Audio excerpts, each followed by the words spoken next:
Oftentimes in relationships, dismissive avoidants do something known as the avoidant discard. And it can be extremely painful and confusing to be on the receiving end of that. In today's video, I'm going to break down exactly what the dismissive avoidant discard actually is. And then we're going to talk about, most importantly, 5 crucial steps towards somatic healing. And this will allow you to actually move through this experience, have some relief, and come out the other side stronger than you've ever been, also knowing what your boundaries are and what your worth is in the situation. And I promise you, if you take part in some of these steps, it will truly not just be life-changing in terms of the relationship and getting over it and being able to move on, but in terms of your self-esteem and your future.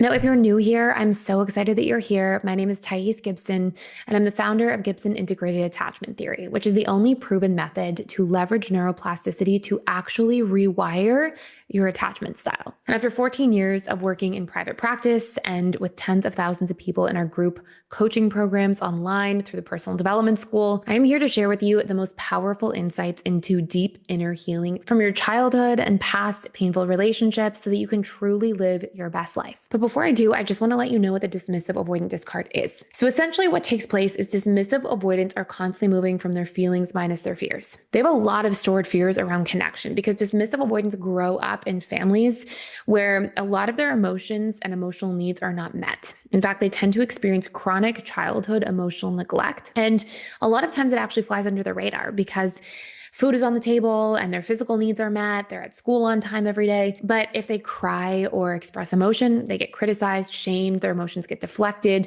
And so this child actually gets conditioned growing up to think, okay, closeness, vulnerability, none of these things are safe. None of these things get me accepted or allow me to actually foster a connection with somebody. If I try to be vulnerable and open up, I get rejected, denied, dismissed.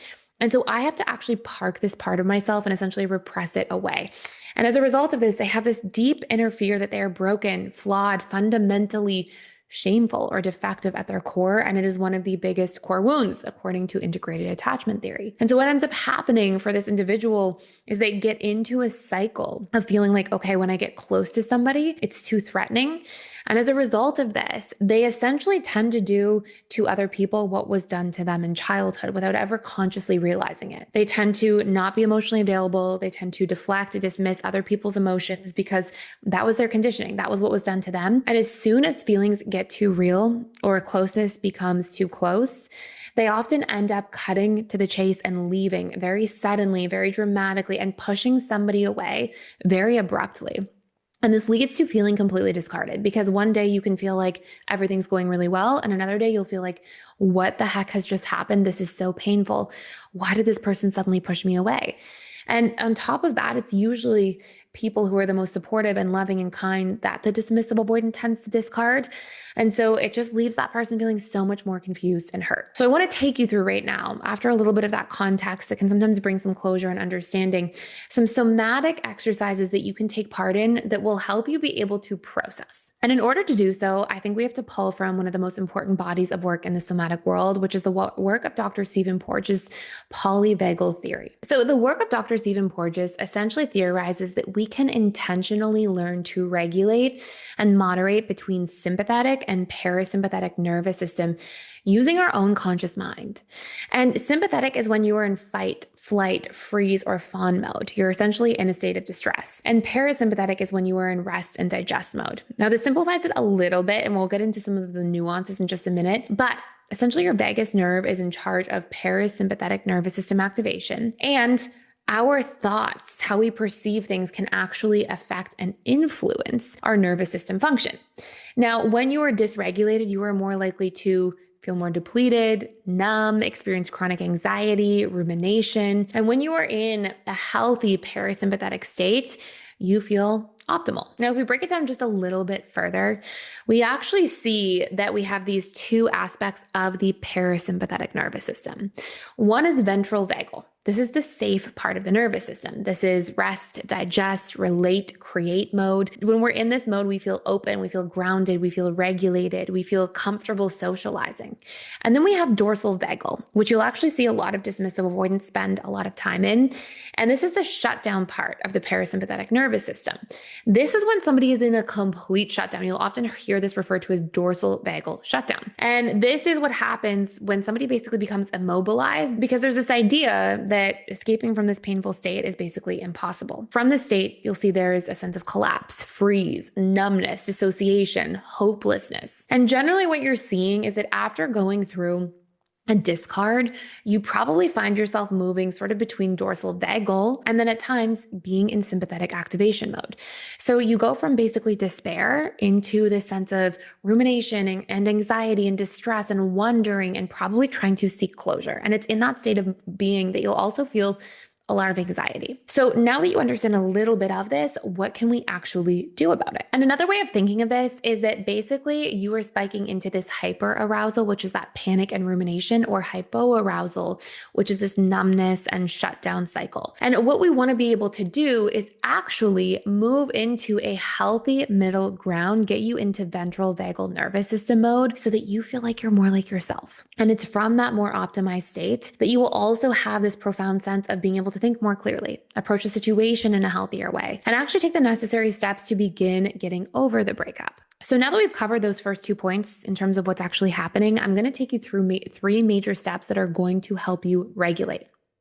Now, the first step comes from a neuroscience study that was done where researchers actually took participants and they put them into these fMRI scanners and they scanned their brains and actually watched what would happen when these participants felt really distressed about things. So recalled past breakups, painful events they went through. And what they found is a lot of brain activity from regions in the neocortex, like the prefrontal cortex, our logical sort of thinking, analytical self. A lot of brain activity drained out of that and really went into the amygdala and surrounding regions of the brain. And so this is where you're activated, you're in fight or flight, the sort of reptilian brain version of yourself. And that is not a fun place to be operating from.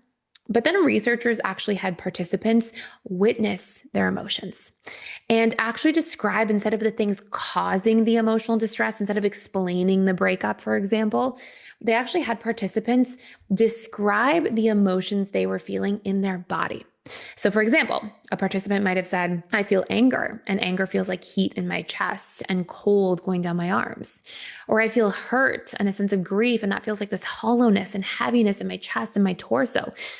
And as they actually saw that participants started describing their somatic sensations that they were experiencing, all of a sudden, it actually allowed amygdala activation to minimize, and all of this brain activity came back online in the neocortex. And so this allowed somebody to feel more regulated, more like themselves again. And this is what I want you to do as this step. I want you to start by asking yourself, when I am going through this pain, if it's grief, if it's sadness, I want you to label the emotion that you're experiencing.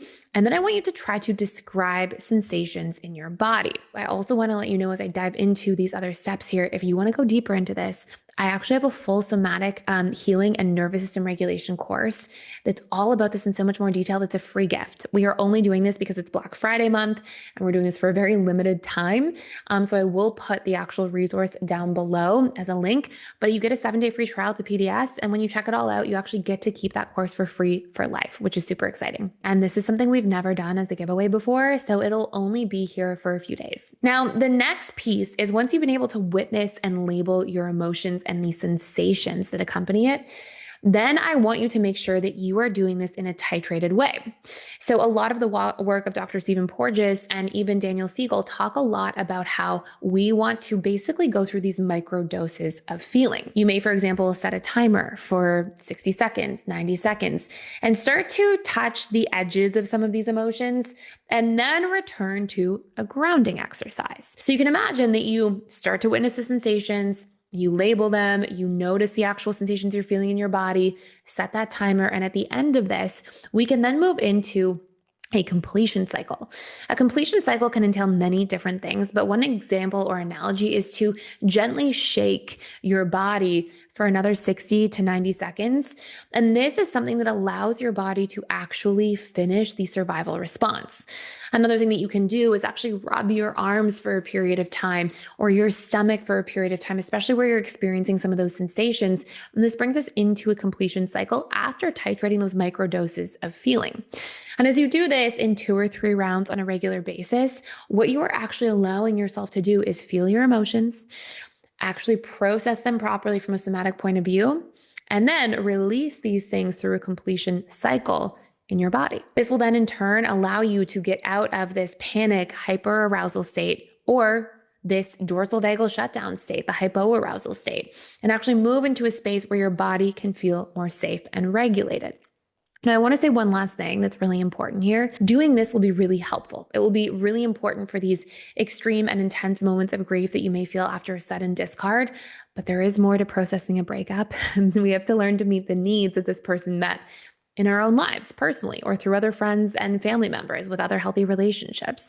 We have to also learn to set healthy boundaries going forward. And we have to learn to rewire the painful wounds that may have been left at a subconscious level, all of which we cover so much on this channel, and all of which we are going to be covering a lot of over the next couple of months as we start doing our live streamed podcast episodes.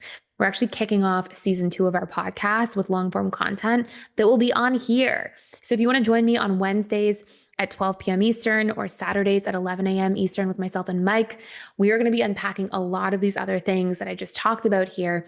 And if you subscribe, you won't miss any of them. So I hope you do. And I hope you enjoyed today's video. And I so appreciate that you were here stopping by. And I really hope that this was helpful for you and everything that you're going through. And I just look forward to sharing a little bit more with you in the future.